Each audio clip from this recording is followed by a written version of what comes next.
अस्सलाम वालेकुम दोस्तों, उम्मीद ते सब ठीक हूंदा। दोस्तों, अॼु जी इन वीडियो में मां तव्हांखे सिंध जे मशहूरु अदाकार हाजन तिवणो जे बारे में ॿुधाइण वारो आहियां।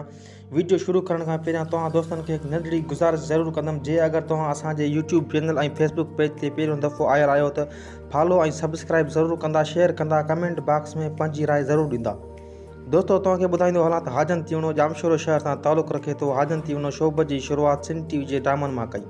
हाजन तिवणो अक्सर सिंध टीवी जे ड्रामनि में कमु कंदे नज़र अची रहियो आहे। हिन जा केतिरा ई मशहूरु ड्रामा आहिनि। जन्मा, हारियाणी, दर्दनि जो दरिया, कंडनि जी सेज ऐं ॿिया केतिरा ई मशहूरु ड्रामा शामिल आहिनि।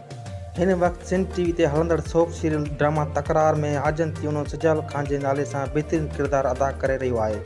हाजन तिवणो काफ़ी फिल्मुनि में बि कमु करे चुको आहे। जन्मा मशहूरु फिल्म आख़िरी कारतूस पिणु शामिल आहे। दोस्तों, उमेद कयां थो त अॼु जी नंढड़ी वीडियो तव्हां दोस्तनि खे पसंदि आई हूंदी। जे अगरि तव्हां दोस्तनि खे अॼु जी नंढड़ी वीडियो पसंदि आई आहे त कमेंट बॉक्स में पंहिंजी राय ज़रूरु ॾींदा। मिलंदासीं हिकु ॿी वीडियो में, तेसिताईं ॾींदा इजाज़त। अल्लाह हाफ़िज़।